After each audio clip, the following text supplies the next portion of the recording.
இது மகிமை நேரம். கிறிஸ்துவுக்குள் மிகவும் பிரியமான மகிமை தொலைக்காட்சி நேயர்களை இந்த மகிமை நேர நிகழ்ச்சியிலே சந்திப்பதில் மிக்க மகிழ்ச்சி அடைகிறேன்.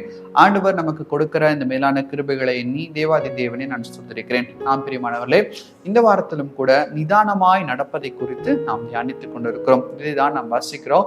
உத்தம நிதானிப்பை எனக்கு போதித்துள்ளோம் என்று சொல்லி 119 சங்கீத 66வது வசனத்துல சங்கீதக்காரன் ஒரு விண்ணப்பத்தை வைக்கிறதை நாம் பார்க்கிறோம். கிறிஸ்துவுக்குள் பிரியமானவர்களே, வேதத்துல நிதானமாய் நடந்ததான ஒரு மனிதனை குறித்து இன்றைக்கு நாம் தியானிக்க இருக்கிறோம். அது யார் என்று சொன்னால் கிதியோன் ஒரு நிதானமாய் நடந்து கொண்டார். யாரிடத்துல நிதானமாய் நடந்து கொண்டார் என்று சொன்னால் நமக்கு ஒருவேளை கேட்பதற்கு வேடிக்கையா இருக்கலாம். ஆனால் கிதியோன் ஆண்டவரிடத்துல நிதானமாய் நடந்து கொண்டார். பிரியமானவர்களும், இஸ்ரவேல் மக்கள் கர்த்தருக்கு விரோதமாய் அவர்கள் பாவம் செய்ததினால் அவர்களை மீதியானவருடைய கையிலே கர்த்தர் 7 வருடம் அளவும் ஒப்பு கொடுத்தார்.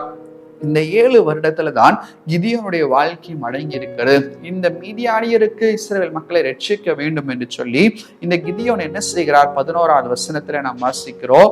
அதற்கு பின்பு கர்த்தருடைய தூதனானவர் அப்பியசியான யோவாசின் குமாரனாகிய ஒப்ராவில் இருக்கும் ஒரு கர்வாலி மரத்தின் கீழ் உட்கார்ந்திருந்தார். அப்பொழுது அவனுடைய குமாரன் கிதியோன் கோதுமையை மீதியானியரின் கைக்கு தப்பு வைப்பதற்காக ஆலைக்கு சமீபமாய் அதை போரடித்துக் கொண்டிருந்தார். இந்த இடத்துல கிதியோனுடைய சூழலை எப்படியாக இருக்கிறது? ஒரு போராட்டம் மிகுந்ததான ஒரு சூழ்நிலையா இருக்கிறது.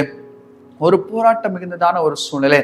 அப்போ இந்த கிதியோன் மீதியானியருடைய கைக்கு அந்த கோதுமைகள் எல்லாம் தப்பிக்க வேண்டும் என்று சொல்லி ஆலைக்கு மிகவும் சமீபமாய் அவர் போரடித்துக் கொண்டிருந்ததை நாம் பார்க்க முடிகிறது. ஆனால் பிற்பாடுள்ள வசனங்கள் சொல்லுகிறது, இந்த மீதியானியரை ரட்சிக்கும்படியாக, இந்த மீதியானியரை ஜெயம் எடுக்கும்படியாக இஸ்ரவேல் மக்களை கர்த்தர் தெரிந்தெடுத்திருக்கிறார். அந்த இஸ்ரவேல் மக்களை தெரிந்தெடுக்கும்படியாக இந்த கிதியோனை கர்த்தர் பயன்படுத்த போகிறார் என்பது கிதியோனுக்கு பின்பதாக தான் தெரிய வருகிறது. ஒரு துணிச்சல் மிகுந்ததான ஒரு கிதியோன், அவருக்குள்ளாக ஒரு பலன் காணப்பட்டது. எனவேதான் ஆலைக்கு மிகவும் சமீபமாய் அவர் போரடித்துக் கொண்டிருக்கிறார். அவர் போரடித்து அந்த கோதுமைகளை எப்படியாவது காப்பாற்ற வேண்டும், மீதியானியர்கள் வந்தாலும் பரவாயில்ல, அதான் காப்பாற்றுவேன் என்று சொல்லி அவர் அதை செய்து கொண்டிருக்கிறார். இப்படிப்பட்டதான பலம் மிகுந்ததான இந்த கிதியோனை கர்த்தர் தெரிந்து கொண்டிருக்கிறார். நீ அவர்களை ரட்சிக்க வேண்டும் என்று சொல்லி கர்த்தர் மிதியானோடு கூட பேசுகிறார். பேசும்போது உடனடியாக கிதியோன் தன்னை ஒப்பு கொடுக்கவில்லை. உடனடியாக கிதியோன், ஆண்டவரே, நீ உண்மையாகவே எனக்கு இதை செய்ய போறீரா, நான் வருகிறேன் என்று சொல்லி அவர் சொல்லவில்லை. இது கீழ்ப்படியாமையின் தன்மை இல்லை. ஆனால் அதற்கு மாறாக கிதியோன் ஒரு காரியத்தை செய்கிறார். பாருங்க, 36வது வசனம் முதல் நம்ம வாசிக்கும் போது, அப்பொழுது கிதியோன் தேவனை நோக்கி, தேவரீர் சொன்னபடி என் கையினாலே இஸ்ரவேலை ரட்சிக்க வேண்டுமானால் இதோ நான் மயிருள்ள ஒரு தோலை களத்திலே போடுகிறேன். பனி தோளின் மேல் மாத்திரம் பெய்து பூமியினெல்லாம் காய்ந்திருந்தால் அப்பொழுது தேவரீர் சொன்னபடி இஸ்ரவேலை என் கையினால் ரட்சிப்பீர் என்று அதனாலே அறிவேன். அப்படியே ஆயிற்று. அவன் மறுநாள் காலம் எழுந்திருந்து தோலை கசக்கி அதிலிருந்த பனி நீரை ஒரு கிண்ணம் நிறைய பிழிந்தான். அப்பொழுது கிதியோன் தேவனை நோக்கி, நான் இன்னும் ஒரு விஷயம் மாத்திரம் பேசுகிறேன், உமது கோபம் என்மேல் மூளாதிருப்பதாக. தோலினாலே நான் இன்னும் ஒரு விசை சோதனை பண்ணட்டும், தோல் மாத்திரம் காய்ந்திருக்கவும் பூமி எங்கும் பனி பெய்திருக்கவும் கட்டளையிடும் என்றார். அப்படியே தேவன் ராத்திரி செய்தார். தோல் மாத்திரம் காய்ந்திருந்தது, பூமி எங்கும் பனி பெய்திருந்தது. பிரியமானவர்களே, இன்னைக்கு நான் வாசித்ததான இந்த வசனம் எதை கற்றுக் கொடுக்கிறது? கர்த்தர் கிதியோனை தெரிந்தெடுத்திருக்கிறார். ஆனால் கிதியோனுக்கு ஒரு கன்ஃபர்மேஷன் அவர் தேவைப்படுகிறது. கிதியோனுக்கு ஒரு நிச்சயம் தேவைப்படுகிறது. அந்த நிச்சயத்தை நிதானமாய் கர்த்தரிடத்துல அவர் பெற்றுக்கொள்ளுகிறதை நாம் பார்க்கிறோம். உண்மையாகவே இது ஒரு சந்தேகத்திற்கு ஏதுவான நிதானமாய் கூட இருக்கலாம். ஆனால் கிதியோன் இந்த நிதானமாய் கர்த்தரிடத்துல பெற்றுக்கொண்டதனால் அவர் அதிக பலத்தோடு கூட அந்த இஸ்ரவேலர் மூலமாய் மீதியானரை முறியடிக்க முடிந்தது என்று சொல்லி வேதத்துல நம்ம வாசிக்கிறோம். ஒரு விசை மாத்திரமல்ல, 2 முறை கர்த்தரையே இந்த கிதியோன் சோதனை செய்கிறார். இதற்காக நிதானமாய் இந்த காரியத்தை நடப்பிக்க வேண்டும் என்று சொல்லி அவர் யோசித்திருக்கிறார். எனவேதான் ஆண்டவரிடத்துல நிதானமாய் பேசி, ஆண்டவரே இந்த 2 காரியத்தை என்று செய்யுங்கன்னு சொல்லும்போ ஆண்டவர் அந்த 2 காரியத்தையும் செய்கிறார்.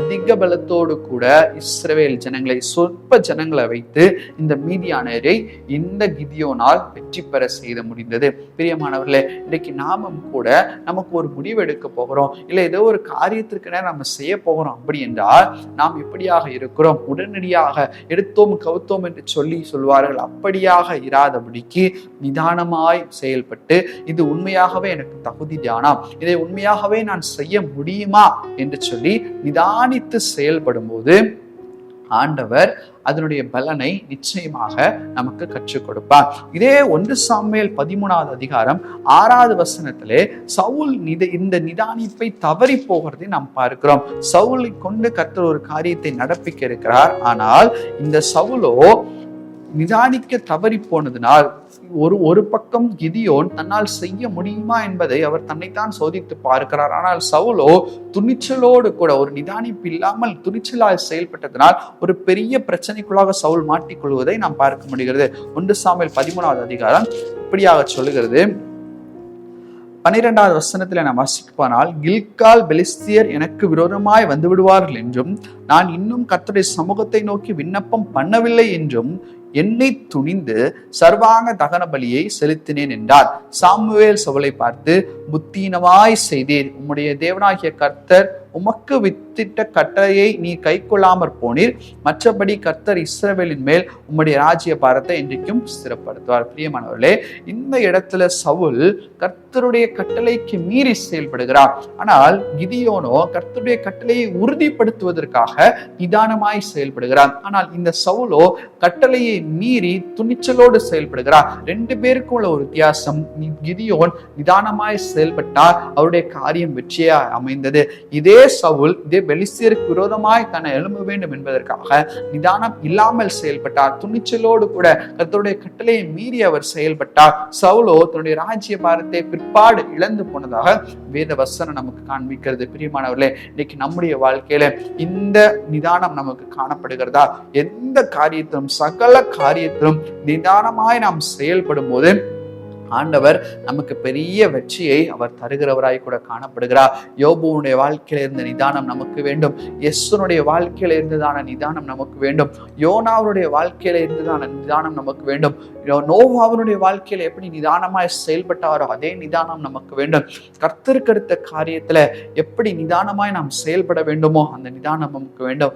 உத்தரவு சொல்வதில் அந்த நியாய சாஸ்திரியை போல ஒரு நிதானம் நமக்கு வேண்டும்.